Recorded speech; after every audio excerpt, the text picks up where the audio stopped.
kakhulu. Inkinga yami, I will be honest, into yamenze wa angry ileyo ukuthi uthi one bengasamnaki because I'm a busy bee. Two, into kade tuyayifuna trying to crack kuma apps, some bank apps bekungangeneki. Imali kade ifuna akayitholanga and wa reactor because uthi you making me cheap. What is the meaning of that statement? Ungenza cheap, sleeping with me without a condom. The question is, did I force you or did I really put in? It's for the court to prove that, not me. Mina la micala ngiyalivuma to my fans and to those abangilandelayo. Yes, we did. Salala same bed. Ngase emathangeni wakhe. I so wish angavela bambona abantu aye kuma interviews nimbone ukuthi ungakanani. Isitufuze esikhulu. But uzobona. Hence ngithi izolo akabonanga propaganda ngimshaya ngayo. Testing her mind. One question engifuna ukuthi mina amaphoyisa ambuze yona to see ukuthi lo muntu uyiscam. Abambuza ama qualifications of being an IT specialist. Akanawo because to me uthe usebenza as an IT specialist. Washintsha. Wathi futhi kulama investigators usebenza eFNB. Sho njalo. Uthe ngisebenza eFNB. She even sent a video. Wathi nyabo kusemsebenzini. Kanti akabona ukuthi background siyayibona yonke into. It's an internet cafe. Usend a video ka 3 seconds. Ngisemsebenzini ufuna abafaka imali. Yayizwa leyo nto. So to me it's a message. I'm not angry to Sisi at all. It's the decision for the court. Ukuthi ibone ukuthi ubani okhuluma iqiniso, ubani okhuluma amanga. Abantu abaningi eSouth Africa, abantu abaningi eSouth Africa mfowethu ama career abo aphelile. Ashaywe umuntu wesifazane. Yes, out of 10 cases abantu besifazane we rape abavulile. I will be honest with you. 5 it's true. 5 it is not true. Amanga. So lento mina ngimzondo Sisi. If indlela yakhe yokusebenza, indlela yakhe yokusebenza. But kufanele abantu bacabange nomuntu ukuthi to get where we are akungithathanga easy ngisebenzile. And ngicabanga ukuthi uma ufuna ukufaka mina ejele, how many families will suffer abantu basemva kwami. Hence ngisho ngithi if she was honest enough him, oh no mina I'm a sex worker ngisebenza kanje, but not ukuthi enze lento ayenzayo. I think that's it for today. Angazi noma usafuna ungibuza ngeoil icase kuphi manje? Okay, good question. Singathi case ngoba kuna case evuliwe ngithi icase. Oh wena uvulele yena icase? I opened the case. Ukuvulele yena icase? Yes, she opened the case. I opened the case. You mean uvule kuqala icase? Okay. Mina icase engivulile ngibone sengibhalwa ku social media ukuthi I'm a rapist, I'm a what. But angikhumbuli ngibizwa amaphoyisa or whatever. Yayizwa leyo nto. Avula icase. And lo muntu 3 weeks, 4 weeks siyakhuluma efonini. All of a sudden asikaze sixabane. Ngigcine mina naye si right. How to use fillable forms in PDF Filler.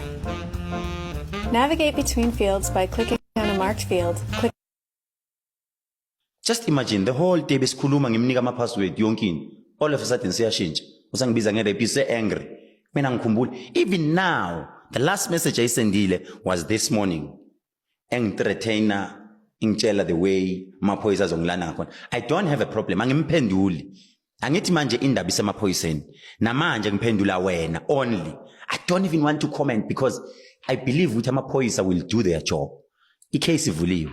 I know police station. I open. Naye wayivule yakhe Cape Town. No would like Johannesburg. Yes. Sure. Yes. Naye wayivule yakhe ya transferla. Yesterday they called me. Into emnandi angibizanga udetective oyi1. Bezongifuna istatement kimi. Ngibizo detective maybe about 3. They didn't talk much. Took the statement bathi sizokufonela.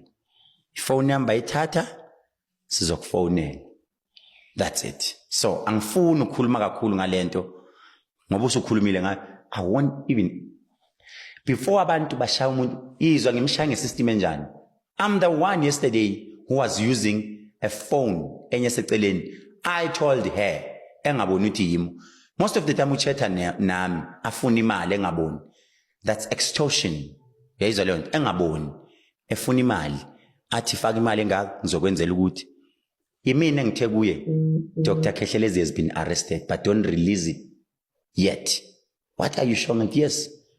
Wayinika untombazana lo wathi wathi Londi something.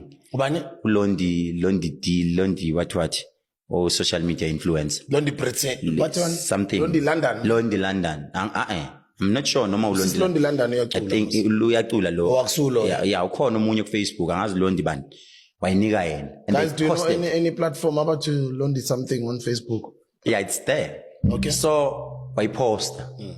After that, I wanted to show them with Facebook you must be social media you must believe some of the things you don't have to believe. Kumele ulinde linye side le story. And abantu they must stop this thing yokuthi abantu for example njengale case ka Boots Java.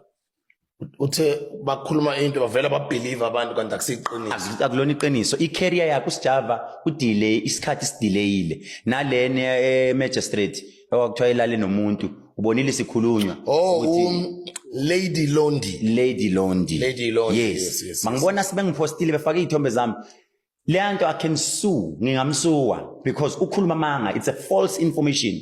Uthe mayiqeda kwenza kanjalo uthi sengiboshiwe ngangena ku live. And I was like ngi live ayikho so sibungu noma kuthiwa maybe ukhetheleza ngaboshwa, it's fine because I've got enemies, people who want ithinto wesibungu abantu abamnyama bayohlala bemonezelana. Abelungu, you cannot see a white man exposing another white man because bahlala njalo they always protect each other. If usisi wanted money, I'm one person. Ozagi mfowethu, listen, I will fix your thing. Kodwa njengamanje I've got a situation. Kanje. Ngisho kuthiwa siyathandana, but mawuzokhuluma nami, mfowethu nginenkinga kanje. I believe ukuthi ngizoyilalela manginemali ngithi because ngine heart nginenhliziyo. Tayi mfowethu, ngishadile na maybe uthi ufuna 5,000 bamba nawo 1.5 noma bamba nawo 2.5 because uzake ngeqiniso and that money inama blessings. Ungezi ngale ngqondoza ngayo.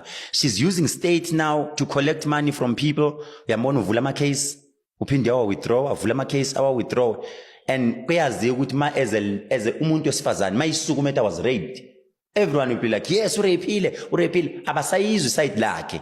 Bathini ngalama case awavulayo because i-ID yakhe still have it. I have proofs. Noma ngathini ethini egcineni besithandana mina naye. Angimlalanga ngenkani, angifika ngambamba umthi never. I didn't do that. Angazi statements zakho usibhale wathini. Abafuna ngungifundisa.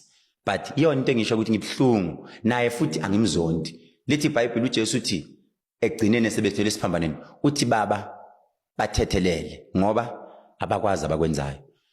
Mina because I'm in a political space, to be honest with you, I won't say I'm suspect. I will suspect abantu maybe ama competitors way to it. Maybe she was sent.